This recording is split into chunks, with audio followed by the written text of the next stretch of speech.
was just one of those things that, for whatever it's worth, not to get like too meta about it, but it did inspire me to like start asking more questions, asking more abstract questions about my life and questioning certain things that I didn't always. And, you know, just diving a little bit deeper into the absurdity of life that now is something that's really important to me and how I thrive. If it does resonate with you, you'll never forget it. Hello everyone, welcome to What's on Your Feed. Here is Brandon. He is the host for Impostors Anonymous podcast that you can reach on Apple Podcasts or wherever you get your podcasts. So hi Brandon.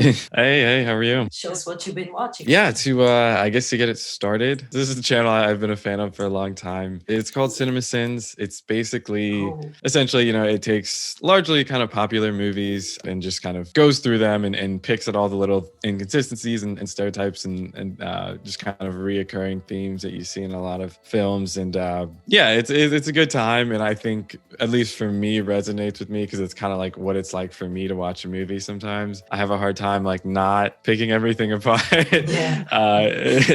Especially with some of your kind of bigger budget, you know, more commercially focused movies. It talks about all the inconsistencies in movies and has a counter, right? It has a scene counter. Right, yeah, no. I love it. It's definitely pretty funny. The concept is amazing. Some of them, it can be like, you know, he has ones that are like 30 minutes long sometimes, like when it's a movie he really doesn't like. So it's a good time. And I love movies and I watch a lot of them. So it was always fun to kind of jump back to this channel and see what's new and just kind of check out some of the ones that I've seen. So it's always been one of my favorites. It always seemed like a super fun job where I was like, not that I necessarily could, but if that was something I could do for a living, it's just like... stretching make fun of movies. It seems like a good time. I guess I'll go ahead and jump to my next one. Yeah, it's called Netflix is a Joke. It's basically just a channel that kind of creates montages of different Netflix specials of comedians. So it's kind of a go-to for me. I'm a big fan of stand-up, and it's got a lot of really good just kind of culminations of certain themes. It's kind of a best of sort of thing. They never show anyone for too long, I would say, but for some of the ones where it puts a bunch of comedians together, you know, it's only showing like a bit or two or something like that, but you definitely kind of get the highlights. And one that I really, really love, I'll see if I can, it's essentially it's like comedians imitating their parents, which is like, oh my God, one of the best, like just overall bits that a comedian can do. That's just looking for trouble on Christmas. Yeah, especially just people like, because it's a good culmination of like different cultures and stuff. So people just kind of leaning into the stereotypes about their culture, and no one's better at imitating their parents and their children. So it's just like a super funny bit that like so many people do well, and it reoccurs a lot, but they just kind of bring a bunch of really good ones together, and it never ceases to be funny. All right, so this one is for actually the musical artist Thundercat. I don't know if you're familiar.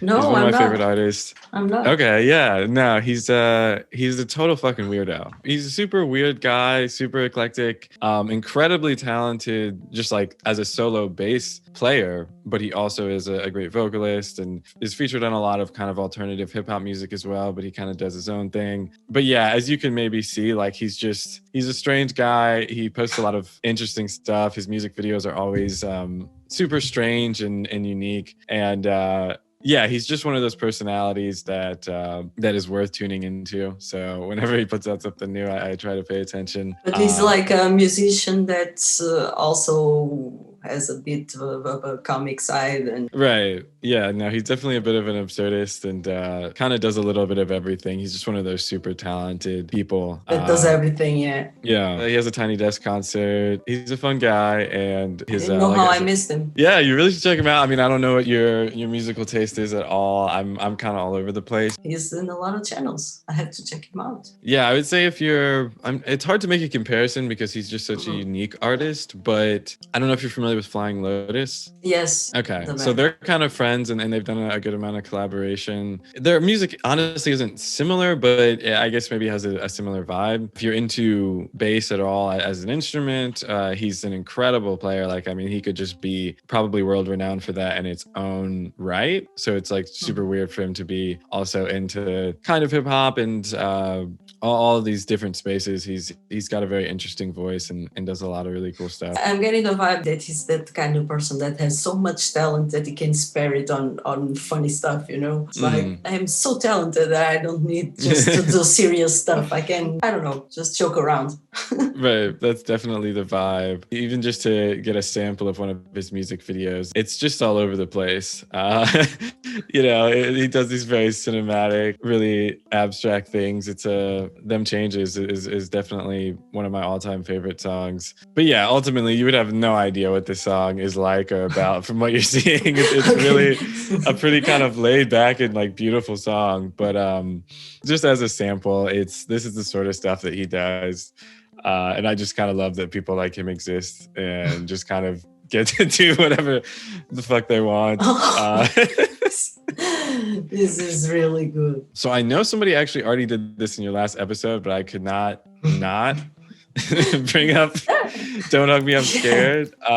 There are channels that just deserve a little more time, yeah. Yeah, I mean, it's just like, for me, Don't Hug Me, I'm Scared is like the epitome of why YouTube exists. You know, it's just one of those things that I came across when I was in college. A friend showed to me, and it just it stayed with me forever. And it's probably one of the things I referenced the most in my daily life without people understanding it. It's just one of those creations that, like, obviously these people put so much time and effort into this really strange and cryptic and dark and really meaningful thing. It was kind of a big chance, I guess, if you will, to put this much time and effort into something that maybe wouldn't really turn into much. And obviously it has this kind of cult following in the internet and on YouTube. Obviously they've been successful with it, but yeah, it's just one of those rabbit holes I feel like you have to go down. It's essentially this animated series. There's these little kind of puppet-like characters. It takes on the form of almost a children's show that's like educational, and these kids are like learning about life. So each episode has a theme. One's about time, one's about love. And essentially every episode, it starts to kind of slowly degrade it's like life, just like life. Right, exactly like life. It gets kind of darker and darker and more strange and more abstract things start happening and trying to like teach lessons that are important. But anytime like one of the characters asks questions or like pushes back against anything, it gets like more and more severe. And ultimately there's this really interesting narrative arc that it takes that I can't really get into because it's super complicated, but if you're into any sort of kind of absurdist, dark comedy, things of that nature, it's really fun. It's a little unsettling, to be 100% honest. Like the first time you listen to it, what the fuck did I just see? But it's a lot of fun, and it's one of those things that just has so many layers to it. You can watch over and over again, and the creators just really put a ton of time and intention to allowing this thing to unfold and say some pretty interesting things about society and growing up and how our world is, especially just trying to navigate that and understand it. It's like a Sesame Street for adults.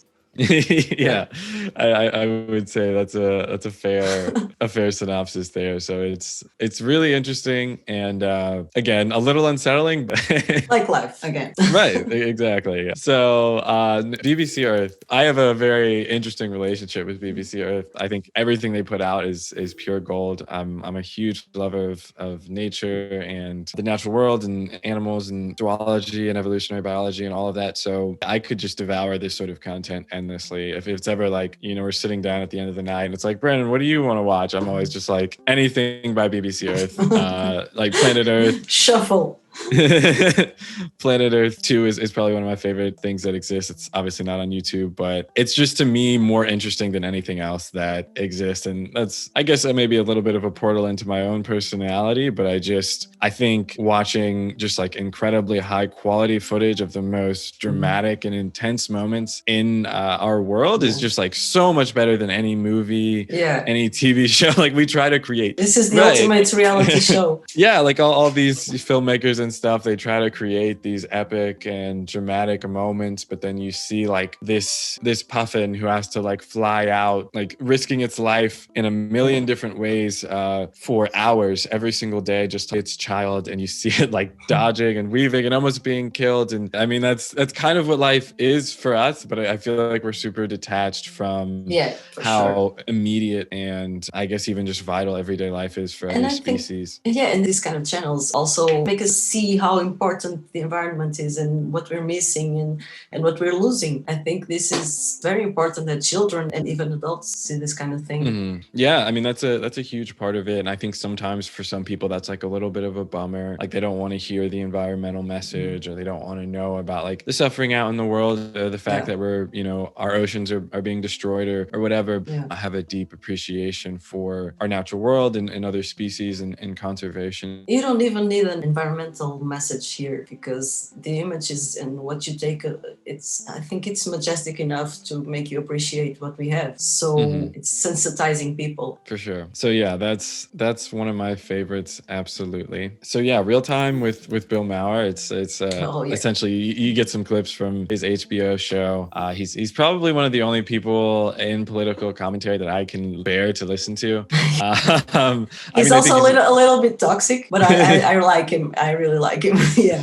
Right. No, I mean, he's definitely one of those people you've got to take it with a grain of salt, but he's a great comedian. And at the end of the day, it is a comedic show, but I think some of the positive things about it, like there is a sense of courage, debate. He has guests across the political spectrum. You do really feel like you get at least a relatively balanced sort of views. It's one of the only shows that actually encourages that, and that you feel like you see people across. I mean, he invites guests he doesn't really like. And I think that's absolutely. And I think that's super important nowadays, that just because it's so rare, especially in like the political commentary space, because so much of it is just like kind of feeding into the same thoughts and people just kind of agreeing with each other. And I think discussion across political or party lines is something that is definitely on the decline for whatever it's worth, wherever you stand on that spectrum. I just think it's important to have voices that encourage disagreement and that sometimes don't take themselves too seriously as well. So I think it's a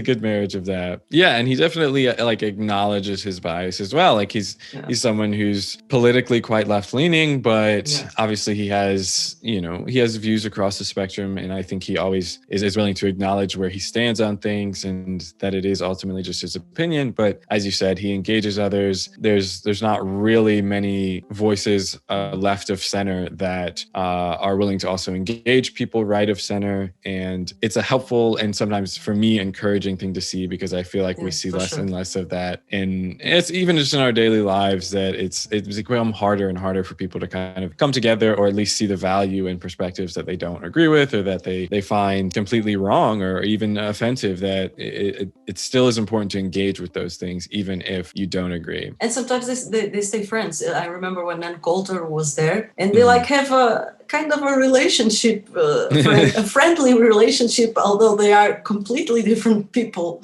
And I think that's very healthy to show these examples on TV.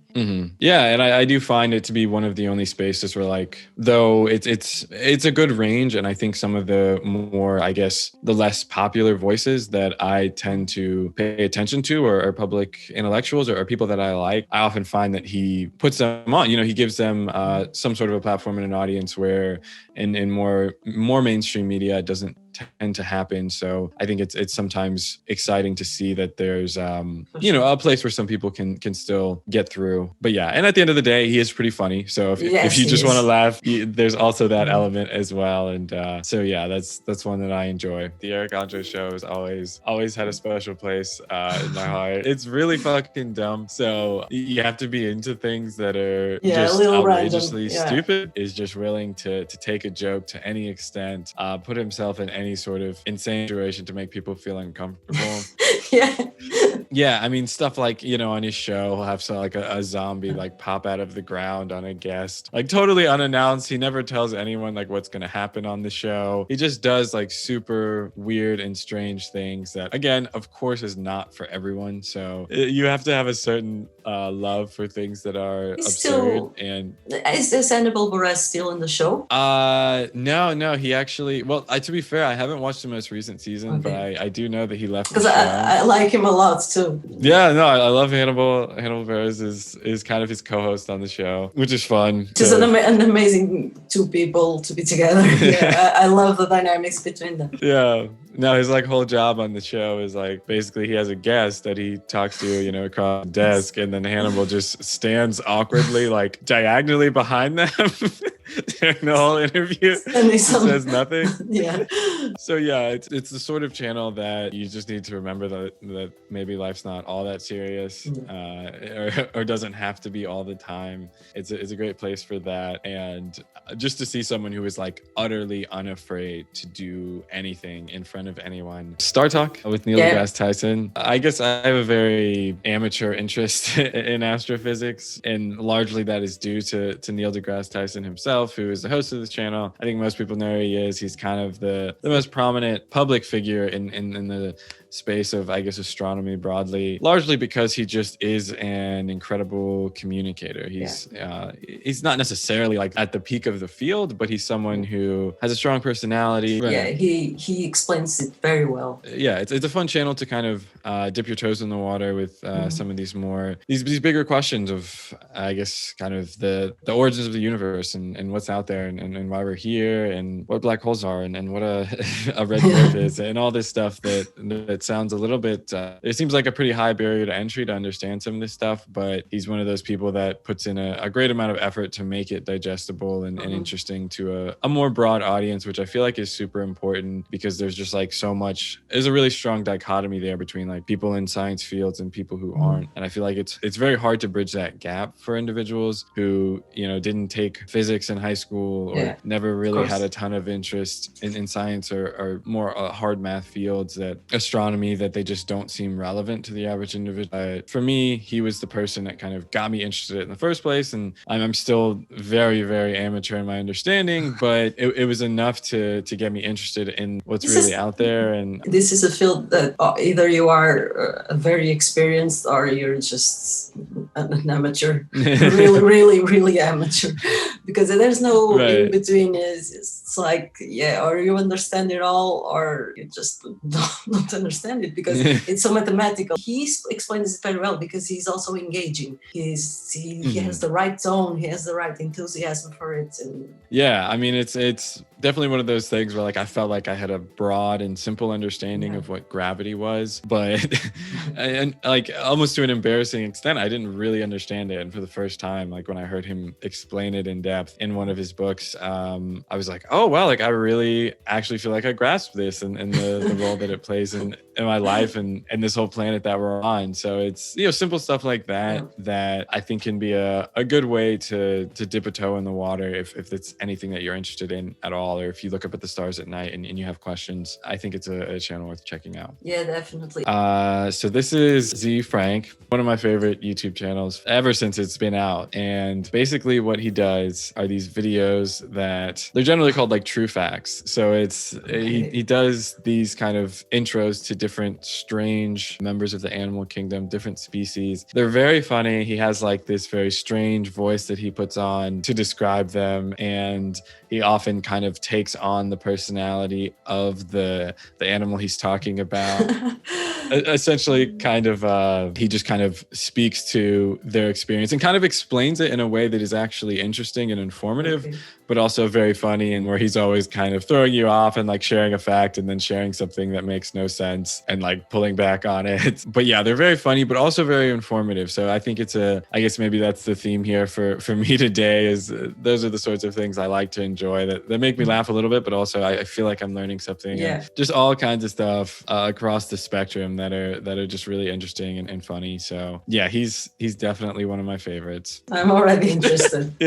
We've got Key and Peele here. I love Key and Peele. Yeah, absolutely. No, I mean, this is like maybe one of my favorite shows, period, of all time. But it's essentially a sketch comedy show. Really just hit the pinnacle of what sketch comedy can be. Are, I guess, a little bit racially ambiguous, so they can do like a really broad range of characters and imitations and things of that nature, which is, they're super talented on that front. They both have kind of an improv background and a little bit of stand-up as well. So they just can kind of do everything. And man, is it fucking funny. I mean, if you've never heard of the show, you've got to check it out. One of my favorites is actually the slow motion. Oh yeah. They act like tough guys, but it all goes wrong and just everything in slow motion. It's so funny. And they're such good performers. performers. Yeah, they're such good impersonators. It's unbelievable. Just the range of characters that they can do is incredible. Yeah, I mean, just going down these, it's the channel where I will get lost. Anyone who knows me knows that like if I end up on YouTube, I will end up clicking on some sort of Key and Peele video, and I won't be able to stop because I've seen every sketch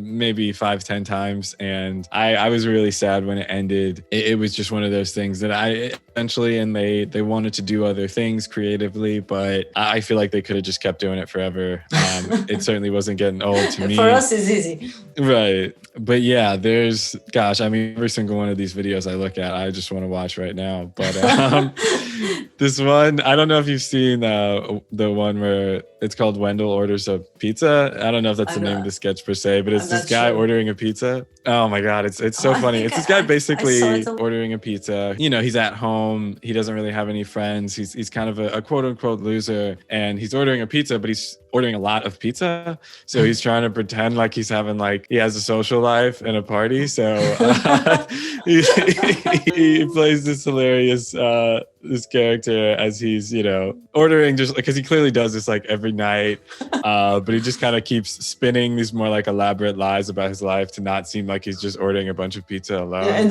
the waiter has seen through it. Well, no, the thing is the guy who's ordering the pizza from is like really buying into it, and so as he's like ordering the pizza, he starts like naming his friends who he's hanging out with, and they're just like little action figures. Like he has a bunch of action figures, and so he's giving their names, and you know, he's like asking what they want. But then the guy who's he's ordering the pizza from basically like gets really interested in one of the people. Like he mentions this like girl named Claire, and he like wants to know more about Claire. He has to come up with a backstory. Yeah, he keeps having to lie more and more about her. The guy's like seems to be like romantically randomly interested in Claire and wanting to know more about her, and he's just like trying to throw him off this scent, and then ultimately he ends up like throwing the figurine out the window and being like, oh no, Claire just jumped out the window. And just like cancels the order. But it's just it's a super funny sketch, but honestly I'd say just kind of average for them. Like I couldn't endorse their channel enough. They just have a really awesome concepts, and the execution is uncanny as far as how well they can get into character on almost any front. So yeah, it's one of my just favorite pieces of content that exists. So now you're ready for your top 5. Yeah, top 5. CinemaSins. It's a great channel for anyone who is a movie lover. Don't hug me, I'm scared.